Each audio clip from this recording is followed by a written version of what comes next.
রহস্যময় পারিবারিক অ্যাডভেঞ্চার গল্প। মূল গল্প। আমি যখন গোসল করি তখন ছেলে বাথরুমের দরজার ফাঁক দিয়ে দেখে।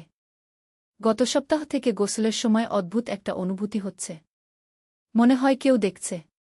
আজ গোসল করার সময় হঠাৎ চোখ পড়ল বাথরুমের দরজার ফাঁকে। একটা চোখ দেখতে পেলাম। আমি চিৎকার করে উঠলাম। ছেলে দৌড়ে পালিয়ে গেল। আমি তাড়াতাড়ি কাপড় পরে বেরিয়ে এলাম। তাকে ডেকে বললাম, তুই কি করছিলি? সে মাথা নিচু করে বলল, মা আমি রেগে গিয়ে বললাম, কতদিন ধরে এমন করছিস? সে কাঁদতে শুরু করল। বলল, মা, আমি তোমাকে দেখতে ভালোবাসি। আমি অবাক হয়ে বললাম, কি বললি? সে বলল, মা, তুমি খুব সুন্দর। আমি তোমার সৌন্দর্য দেখতে চাই। কি আমার গা জ্বলে উঠল। সে আমার কাছে এসে বলল, মা, আমি জানি এটা ভুল, কিন্তু আমি তোমাকে একজন নারী হিসেবে দেখি। তোমার শরীর আমার কাছে সবচেয়ে সুন্দর। আমি তাকে থাপ্পড় দিতে গেলাম। সে আমার হাত ধরে বলল, মা, আমি তোমাকে স্ত্রী হিসেবে চাই। তাহলে আমি আর লুকিয়ে দেখতে হবে না। আমি তোমাকে স্বামীর অধিকারে দেখতে পারব। আমি কাঁপতে কাঁপতে বললাম, তুই আমার ছেলে। সে বলল, না মা, আমি তোমার প্রেমিক হতে চাই। এই গল্পটি সম্পূর্ণ শুনলে আপনাদের পানি অটোমেটিক বের হয়ে যাবে, সো যত দ্রুত সম্ভব হাতের কাছে টিস্যু নিয়ে বসে পড়ুন। বিছানার চাদর যেন নষ্ট না হয় সেটা সম্পূর্ণ খেয়াল রাখার অনুরোধ জানিয়ে গল্পটি এখন শুরু করব। তার আগে সর্বশেষ অনুরোধ, দয়া করে এমন পানি বের করার গল্প নিয়মিত শুনতে আমাদের চ্যানেলটি সকলেই সাবস্ক্রাইব করুন। ধন্যবাদ। হ্যালো বন্ধুরা, আমার নাম রিমা খান। আমার বয়স ৩৯ বছর। আমার স্বামীর নাম রাকিব খান, বয়স ৫২ বছর। আমাদের ২ সন্তান। তানভীর আমাকে বলল, মা, আমি কি করেছি? আমার মনে নেই। আমি তাকে সব কিছু বললাম। সে অবাক হয়ে গেল। তানভীর কাঁদতে কাঁদতে বলল, মা, আমি সত্যি জানতাম না। আমার মনে হচ্ছিল আমি স্বপ্ন দেখছি। আমি তাকে বুকে জড়িয়ে ধরলাম। আমি ভেবেছিলাম সব সমস্যার সমাধান হয়ে গেছে। কিন্তু কিছুদিন পর আবার অদ্ভুত কিছু ঘটনা ঘটতে লাগল। এবার অবশ্য তানভীরের সাথে নয়। একদিন সন্ধ্যায় আমি রান্নাঘরে রান্না করছিলাম। হঠাৎ করে আমার মনে হলো কেউ আমাকে ডাকছে। আমি চারদিকে তাকালাম কিন্তু কাউকে দেখলাম না। আওয়াজটা আবার এল। এবার স্পষ্ট শুনলাম, রিমা। আমি ভয় পেয়ে গেলাম। এটা রফিকের গলার স্বর। আমি তাড়াতাড়ি রান্নাঘর থেকে বেরিয়ে এলাম। দেখলাম তানভীর টিভি দেখছে। রাকিব অফিসের কাজ করছেন। লিমা পড়াশোনা করছে। কিন্তু আওয়াজটা আবার এল। এবার বলল, আমি চলে যাইনি রিমা। আমি তোমার চারপাশেই আছি। আমার হাত পা কাঁপতে লাগল। রাতে ঘুমানোর সময় আমি অদ্ভুত একটা স্বপ্ন দেখলাম একটা লোক আমার বিছানার পাশে দাঁড়িয়ে আছে। তার মুখটা স্পষ্ট দেখা যাচ্ছে না। লোকটা বলল, রিমা, আমি রফিক। আমি তোমার স্বপ্নে এসেছি। আমি স্বপ্নে চিৎকার করার চেষ্টা করলাম কিন্তু কোনো আওয়াজ বের হল না। রফিক বলল, আমি তানভীরের শরীর ছেড়েছি ঠিকই, কিন্তু এই বাড়ি ছাড়িনি। আমি এখনও এখানে আছি। আমার ঘুম ভেঙে গেল। ঘুম ভাঙার পর আমি দেখলাম আমার কপালে ঘাম। আমার সারা শরীর কাঁপছে। আমি বুঝলাম এটা শুধু স্বপ্ন ছিল না। পরদিন থেকে প্রতিদিনই এই রকম স্বপ্ন দেখতে লাগলাম। রফিক আমার স্বপ্নে এসে বিভিন্ন কথা বলত। সে বলত সে আমাকে ভালোবাসে। একদিন রফিক স্বপ্নে বলল, রিমা, আমি তোমাকে আমার অতীত দেখাতে চাই। হঠাৎ করে আমি দেখলাম আমি একটা পুরানো বাড়িতে আছি। সেই বাড়িটা আমাদের বাড়িরই মতো দেখতে, কিন্তু অনেক পুরানো। সেখানে একটা মানুষ একা একা ঘুরে বেড়াচ্ছে। সেই মানুষটাই রফিক। রফিক বলল, এই বাড়িতেই আমি থাকতাম। আমার একটা স্ত্রী ছিল, তার নাম ছিল সুমিত্রা। আমি তার স্ত্রীকে দেখতে পেলাম। আমি অবাক হয়ে গেলাম। সুমিত্রা দেখতে অবিকল আমার মতো, যেন আমি সেই যুগে ছিলাম। রফিক বলল, তুমি সুমিত্রার মতো দেখতে, তাই আমি তোমার প্রেমে পড়েছি। রফিক আরও বলল, সুমিত্রা একটা রোগে মারা গিয়েছিল। তার মৃত্যুর কিছুদিন পর আমিও মারা যাই। কিন্তু আমি এই বাড়িতেই রয়ে যাই। স্বপ্নে আমি দেখলাম কিভাবে রফিক মারা গিয়েছিল। সে খুবই কষ্ট পেয়েছিল। তার স্ত্রীর বিযোগব্যথায় সে পাগল হয়ে গিয়েছিল। রফিক বলল, আমি ৫০ বছর ধরে সুমিত্রার জন্য অপেক্ষা করছিলাম। এখন তুমি এসেছ। তুমি আমার সুমিত্রা। আমি ভয় পেয়ে বললাম, না, আমি সুমিত্রা নই। আমি রিমা। রফিক বলল, না, তুমি আমার সুমিত্রা। তুমি ফিরে এসেছ। এরপর থেকে রফিক আমার স্বপ্নে আরও বেশি আসতে লাগল। সে বলত, রিমা, আমাদের একসাথে থাকতে হবে। তুমি আমার কাছে এসো।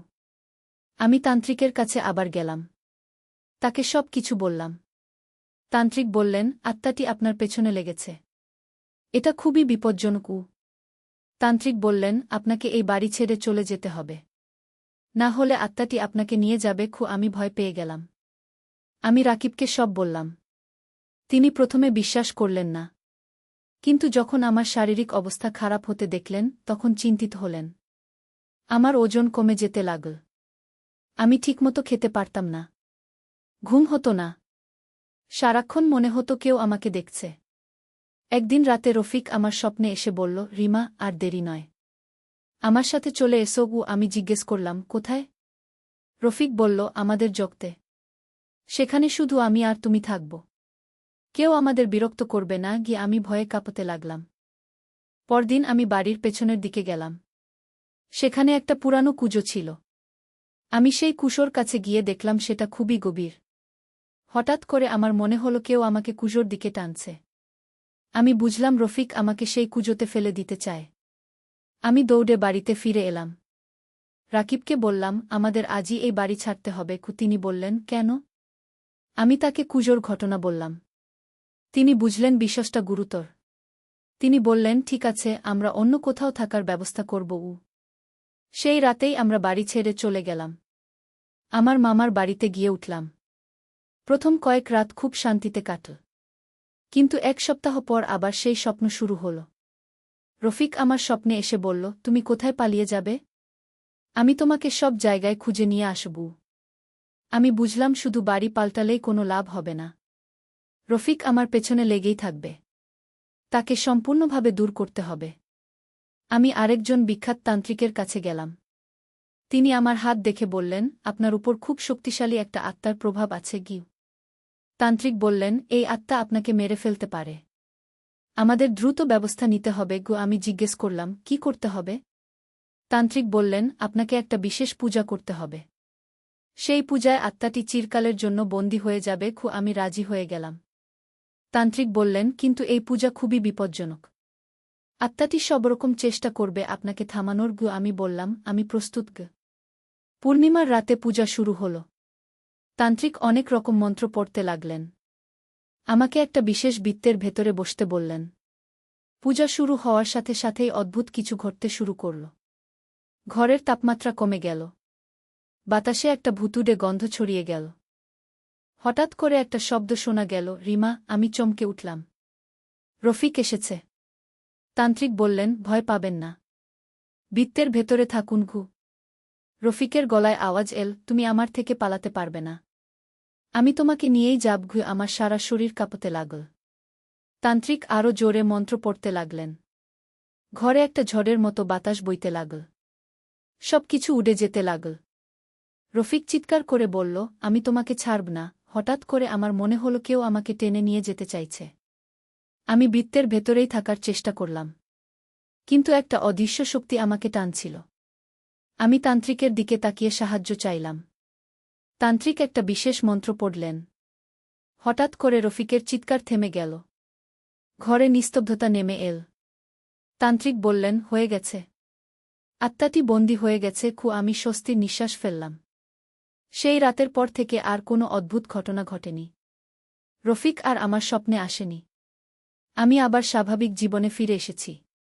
কিন্তু এই পুরো ঘটনাটা আমার জীবনে একটা বড় প্রভাব ফেলেছে। আমি বুঝেছি যে আমাদের চারপাশে অনেক অজানা, অদৃশ্য জিনিস আছে। তানভীর এখন সম্পূর্ণ স্বাভাবিক। সে আগের মতোই পড়াশোনা করে, বন্ধুদের সাথে খেলাধুলা করে।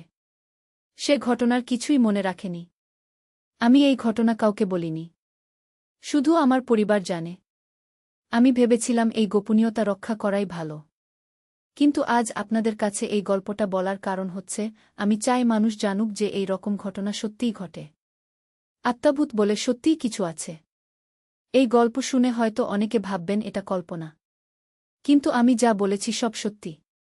আমি আমার নিজের চোখে দেখেছি, নিজের কানে শুনেছি। আমি এই গল্প বলে আপনাদের ভয় দেখানোর চেষ্টা করিনি। শুধু সতর্ক করতে চেয়েছি যে এই রকম বিপদ থেকে সাবধানে থাকবেন। আপনাদের বাড়িতে যদি কখনো এই রকম অদ্ভুত কিছু ঘটে, তাহলে দেরি না করে কোনো ভালো তান্ত্রিকের সাহায্য নিবেন। একা একা মোকাবেলা করতে যাবেন না। এই গল্পটা এখানেই শেষ। আশা করি আপনারা সবাই ভালো থাকবেন। আল্লাহ হাফেজ। লিমা। তানভীর ২১ বছর বয়সী, বিশ্ববিদ্যালয়ে পড়ে। লিমা ১৪ বছর বয়সী, স্কুলে যায়। আজকের যে ঘটনাটি বলতে চলেছি সেটা আমার জীবনে ঘটে যাওয়া সবচেয়ে রহস্যময় এবং অদ্ভুত অভিজ্ঞতা। প্রথমে মনে হয়েছিল এটা একটা সাধারণ পারিবারিক সমস্যা, কিন্তু পরবর্তীতে যা ঘটেছে তা আমার সম্পূর্ণ জীবনটাকে উল্টে দিয়েছে। সেদিন সকালে যখন এই ঘটনাটা ঘটল, আমি প্রথমে ভেবেছিলাম হয়তো তানভীর সত্যি সত্যিই কোনো ভুল করেছে। কিন্তু তার পরের কথাগুলো শুনে আমার মাথা ঘুরে গেল। কারণ সে বলল, মা, আমি তোমার কথা ভাবলেই রাতে ঘুম আসে না আগে। আমি তার দিকে তাকিয়ে বললাম, কি বলছিস তুই? সে বলল, মা, আমি জানি এটা অন্যায়, কিন্তু আমি স্বপ্নে তোমাকে দেখি। তুমি আমার সাথে কথা বল, আমাকে স্পর্শ করবু। আমার শরীর কাঁপতে লাগল। তানভীর আরও বলল, মা, আমি তোমার হাত ধরতে চাই, তোমার গালে হাত দিতে চাই, তোমাকে আলিঙ্গন করতে চাই। আমি রেগে গিয়ে বললাম, তুই পাগল হয়ে গেছিস? সে কাঁদতে কাঁদতে বলল, মা, আমি জানি এটা পাপ, কিন্তু আমি তোমাকে ভালোবাসি। একজন ছেলের মায়ের প্রতি যে ভালোবাসা থাকা উচিত, তার চেয়েও বেশি ভালোবাসি। আমার চোখে জল এসে গেল। আমি তাকে বললাম, তুই কি করছিস তানভীর? তুই আমার ছেলে। কুশে বলল, মা, আমি চাই তুমি আমার প্রেমিকা হও, আমি তোমাকে বিয়ে করব। আমি অবাক হয়ে গেলাম। তানভীর আমার কাছে এসে বলল, মা, আমি তোমার প্রতি শারীরিক আকর্ষণ অনুভব করি, তোমার রূপলাবণ্য আমাকে পাগল করে দেয়। আমি তাকে ধাক্কা দিয়ে বললাম, চুপ কর। সে আবার বলল, মা, আমি তোমার সাথে রাত কাটাতে চাই, তোমার পাশে শুয়ে থাকতে চাই। আমি চিৎকার করে বললাম, তুই আমার কাছ থেকে দূরে থাক। তানভীর কাঁদতে কাঁদতে বলল, মা, আমি জানি এটা ভুল, কিন্তু আমি নিজেকে সামলাতে পারছি না। রাতে যখন তুমি ঘুমাও, আমি তোমার রুমের সামনে দাঁড়িয়ে থাকি। আমি ভয় পেয়ে গেলাম। বললাম, তুই আমার রুমে উকি দিস? সে বলল, হ্যাঁ মা, আমি তোমার ঘুমন্ত মুখ দেখি, তোমার শ্বাসপ্রশ্বাসের শব্দ শুনি। আমার গা শিউরে উঠল। আমি বললাম, তুই কতদিন ধরে এসব করছিস? সে বলল, গত ৬ মাস ধরে, যখন থেকে আমি তোমাকে নারী হিসেবে দেখতে শুরু করেছি। তানভীর আরও বলল, মা, আমি তোমার ব্যবহৃত জিনিসগুলো নিয়ে ঘ্রাণ নেই, তোমার চুলের গন্ধ, তোমার পারফিউমের গন্ধ আমাকে উন্মাদ করে দেয়। আমি হতবাক হয়ে গেলাম। এতক্ষণ যা শুনেছি তা আমার কল্পনাতেও আসেনি। আমার নিজের ছেলে আমার প্রতি এমন অনুভূতি রাখতে পারে, এটা ভাবতেই পারিনি। তানভীর আবার বলল, মা, আমি তোমাকে চুমু খেতে চাই, তোমার ঠোঁট স্পর্শ করতে চাই। আমি তাকে আর একটা থাপ্পড় দিলাম। সে কাঁদতে কাঁদতে বলল, মা, আমি জানি তুমি রেগে গেছ, কিন্তু আমি সত্যি বলছি। আমি রাগে ফেটে পড়লাম। বললাম, তুই পাগল হয়ে গেছিস, আমি তোর মা, তুই আমার ছেলে। খুশে বলল, মা, আমি জানি, কিন্তু আমার কাছে তুমি একজন সুন্দর নারী। তানভীর আমার হাত ধরে বলল, মা, আমি তোমার হাতের স্পর্শ ছাড়া থাকতে পারি না, তোমার কণ্ঠস্বর ছাড়া একদিনও কাটে না। আমি আমার হাত ছাড়িয়ে নিলাম। সে আরও বলল, মা, আমি তোমার সাথে একটা বাড়ি বানাতে চাই, সেখানে শুধু আমি আর তুমি থাকব। আমি অবাক হয়ে বললাম, তুই কি বলছিস? তানভীর বলল, মা, আমি তোমাকে সন্তান দিতে চাই, আমি চাই তুমি আমার স্ত্রী হও। আমি চিৎকার করে বললাম, থামো, আর এক কথাও বলিস না। কিন্তু সে থামল না। বলল, মা, আমি তোমার জন্য সারা জীবন অপেক্ষা করতে পারি, আমি অন্য কোনো মেয়েকে বিয়ে করব না। আমার চোখে অন্ধকার নেমে এল। এই সময় হঠাৎ করে বাড়ির দরজায় কলিং বেল বেজে উঠল। আমি চমকে উঠলাম। তানভীর বলল, মা, কেউ এসেছে। আমি দরজার দিকে তাকালাম। দরজা খুলে দেখি আমাদের পাশের বাড়ির আন্টি দাঁড়িয়ে আছেন। তিনি বললেন, রিমা বেটা, তোমার সাথে জরুরি কথা আছে। আমি তাকে ভেতরে ডাকলাম। আন্টি ভেতরে এসে বললেন, রিমা, গত কয়েকদিন ধরে তোমার ছেলেকে আমাদের বাড়ির চারপাশে ঘোরাঘুরি করতে দেখছি। আমি অবাক হয়ে বললাম, মানে? আন্টি বললেন, সে আমাদের বাথরুমের জানালার কাছে দাঁড়িয়ে থাকে। আমার মেয়ে গোসল করার সময় সে উকি দেওয়ার চেষ্টা করে। আমার মুখ শুকিয়ে গেল। তানভীর তখন লজ্জায় মাথা নিচু করে রইল। আন্টি বললেন, আমার মেয়ে খুব ভয় পেয়ে গেছে, সে আর বাথরুমে যেতে চায় না। আমি আন্টিকে বললাম, আন্টি, আমি খুবই দুঃখিত, আমি তানভীরকে বুঝাব। আন্টি বললেন, রিমা, ছেলেটার মানসিক চিকিৎসা করানো দরকার। আন্টি চলে যাওয়ার পর আমি তানভীরের দিকে তাকালাম। সে এখনও মাথা নিচু করে দাঁড়িয়ে আছে। আমি রেগে গিয়ে বললাম, তুই অন্য মেয়েদের বাড়িতেও এসব কাণ্ড করিস? তানভীর কাঁদতে কাঁদতে বলল, মা, আমি শুধু দেখতে চেয়েছিলাম অন্য মেয়েরা কেমন দেখতে। আমি বললাম, কেন? সে বলল, মা, তোমার সাথে তুলনা করতে গু। আমি অবাক হয়ে বললাম, তুলনা করতে? সে বলল, হ্যাঁ মা। আমি দেখতে চেয়েছিলাম তুমি সবচেয়ে সুন্দর কিনা। আমার মাথা ঘুরে গেল। তানভীর আরও বলল, মা, আমি বুঝতে পেরেছি তুমিই সবচেয়ে সুন্দর। অন্য কোনো মেয়ে তোমার মতো সুন্দর নয়। আমি তাকে আর একটা থাপ্পড় দিলাম। এই সময় হঠাৎ করে একটা অদ্ভুত ব্যাপার ঘটল। তানভীর যেই আমার থাপ্পড় খেল, তার চোখে অন্যরকম একটা ভাব এসে গেল। সে যেন অন্য মানুষ হয়ে গেল। তানভীর হঠাৎ করে আমার দিকে তাকিয়ে হেসে উঠল। কিন্তু সেটা স্বাভাবিক হাসি ছিল না। ছিল একটা ভুতুড়ে হাসি। আমার গা শিউরে উঠল। সে বলল, তুমি কে? তুমি আমার মা নও? আমি অবাক হয়ে বললাম, তুই কি বলছিস? সে বলল, আমি তানভীর নেই। আমি অন্য কেউ। আমার বুকটা ধক করে উঠল। তানভীর কি বলছে? সে আবার বলল, আমি এই শরীরে ঢুকেছি। তানভীর আর নেই। আমি ভয় পেয়ে পিছিয়ে গেলাম। তানভীর, না, যে ব্যক্তি তার ভেতরে ঢুকেছে। সে বলল, আমি একটা আত্মা। আমি এই বাড়িতে অনেক দিন ধরে আছি। আমার হাত পা কাঁপতে লাগল। সে আরও বলল, আমি তোমাকে অনেক দিন ধরে দেখছি। তোমার প্রেমে পড়েছি। তাই তানভীরের শরীর দখল করেছি। আমি চিৎকার করে উঠলাম। আত্মা বলল, আমার নাম ছিল রফিক। আমি 50 বছর আগে এই বাড়িতে মারা গিয়েছি। আমি কাঁপতে কাঁপতে বললাম, তুই কি চাস? রফিক বলল, আমি তোমাকে চাই। আমি তোমাকে নিয়ে যেতে চাই। আমি ভয়ে মূর্ছা যাওয়ার উপক্রম হলাম। সে বলল, তুমি আমার হবে। হঠাৎ করে ঘরের তাপমাত্রা কমে গেল। চারদিক অন্ধকার হয়ে এল। আমি দেখলাম তানভীরের চোখ থেকে একটা লাল আলো বের হচ্ছে। রফিক বলল, আমি তোমাকে আমার জগতে নিয়ে যাব। সেখানে শুধু আমি আর তুমি থাকব। আমি ভয়ে চিৎকার করে উঠলাম। এই সময় হঠাৎ করে বাড়ির দরজা খুলে গেল। আমার স্বামী রাকিব ভেতরে এসে গেলেন। তিনি অফিস থেকে ফিরেছেন। রাকিব ভেতরে এসেই আমাকে চিৎকার করতে দেখে অবাক হয়ে গেলেন। তিনি বললেন, রিমা, কি হয়েছে? আমি তার দিকে ছুটে গেলাম। আমি রাকিবকে সব কিছু বললাম। কিন্তু তিনি আমার কথা বিশ্বাস করলেন না। তিনি বললেন, রিমা, তুমি হয়তো স্ট্রেসে আছো। রাকিব তানভীরের দিকে তাকিয়ে বললেন, তানভীর, তুই ঠিক আছিস তো? তানভীর স্বাভাবিক গলায় বলল, হ্যাঁ বাবা, আমি ঠিক আছি। আমি অবাক হয়ে গেলাম। তানভীর আবার স্বাভাবিক হয়ে গেছে। সে আগের মতো কথা বলছে।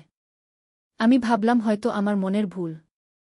কিন্তু রাতে যখন সবাই ঘুমিয়ে পড়ল, তখন আমি আবার সেই আওয়াজ শুনতে পেলাম। আমার রুমের দরজার বাইরে কেউ দাঁড়িয়ে আছে। আমি চুপচাপ দরজার কাছে গেলাম। দরজার ফাঁক দিয়ে দেখলাম তানভীর দাঁড়িয়ে আছে। কিন্তু তার চোখে আবার সেই লাল আলো। রফিক ফিসফিস করে বলল, রিমা, আমি তোমার জন্য অপেক্ষা করছি। আমার গলা শুকিয়ে গেল। আমি ভয়ে কাঁপতে লাগলাম। রাতভর আমি ঘুমাতে পারলাম না। ভোরবেলা উঠে দেখলাম তানভীর স্বাভাবিক আছে। সে স্কুলে যাওয়ার জন্য প্রস্তুতি নিচ্ছে। আমি তানভীরকে বললাম, তুই কি রাতে আমার রুমের সামনে দাঁড়িয়েছিলি? সে অবাক হয়ে বলল, না মা, আমি রাতভর ঘুমিয়েছি। আমি বুঝলাম তানভীর জানেই না যে তার শরীরে একটা আত্মা ঢুকেছে। রাতে যখন সে ঘুমায় তখনই রফিক তার নিয়ন্ত্রণ নিয়ে নেয়। এরপর থেকে প্রতি রাতেই এই ঘটনা ঘটতে লাগল। রফিক তানভীরের শরীর দখল করে আমার রুমের সামনে দাঁড়িয়ে থাকত। কিছুদিন পর রফিক আরও সাহসী হয়ে উঠল। সে আমার রুমে ঢুকে যেতে চেষ্টা করল। আমি দরজায় তালা লাগিয়ে রাখলাম। একদিন রাতে আমি দেখলাম রফিক আমার রুমের জানালা দিয়ে ঢুকার চেষ্টা করছে। আমি ভয়ে চিৎকার করে উঠলাম। আমার চিৎকার শুনে রাকিব উঠে এলেন। তিনি দেখলেন তানভীর জানালার কাছে দাঁড়িয়ে আছে। তিনি তানভীরকে বললেন, তুই এখানে কি করছিস? তানভীর চমকে উঠে বলল, বাবা, আমি জানি না আমি এখানে কিভাবে এলাম। আমি বুঝলাম সে সত্যি জানে না। পরদিন আমি একটা তান্ত্রিকের কাছে গেলাম। তান্ত্রিক আমার কথা শুনে বললেন, আপনার ছেলের শরীরে একটা অশুভ আত্মা ঢুকেছে। তান্ত্রিক আরও বললেন, এই আত্মা আপনাকে নিয়ে যেতে চায়। আপনাকে সাবধানে থাকতে হবে। আমি তাকে বললাম, এর সমাধান কি? তান্ত্রিক বললেন, আমি একটা পূজা করব। তাতে এই আত্মা চলে যাবে। আমি রাজি হয়ে গেলাম। আমি যাই করি না কেন, এই সমস্যার সমাধান চাই। সেদিন রাতেই তান্ত্রিক আমাদের বাড়িতে এলেন। তিনি অনেক রকম মন্ত্র পড়তে লাগলেন। ধূপদীপ জ্বালালেন। হঠাৎ করে তানভীর চিৎকার করে উঠল। তার চোখ লাল হয়ে গেল। রফিকের গলায় সে বলল, আমি যাব না। তান্ত্রিক আরও জোরে মন্ত্র পড়তে লাগলেন। তানবীরের শরীর কাঁপতে লাগল। সে মাটিতে পড়ে যাওয়ার উপক্রম হল। রফিক চিৎকার করে বলল, রিমা আমার। আমি তাকে ছাড়ব না। তার গলার স্বর এতই ভয়ানক ছিল যে আমার গা শিউরে উঠল। তান্ত্রিক একটা বিশেষ মন্ত্র পড়লেন। হঠাৎ করে ঘরে একটা ঝড়ের মতো বাতাস এসে গেল। সব কিছু এলোমেলো হয়ে গেল। তানভীর আর চিৎকার করল না। সে মাটিতে পড়ে গিয়ে অজ্ঞান হয়ে গেল। তান্ত্রিক বললেন, আত্মাটি চলে গেছে গি। আমরা তানভীরকে বিছানায় শুইয়ে দিলাম। সে কয়েক ঘণ্টা অজ্ঞান থাকল। যখন জ্ঞান ফিরল তখন সে স্বাভাবিক হয়ে গিয়েছিল। তানভীর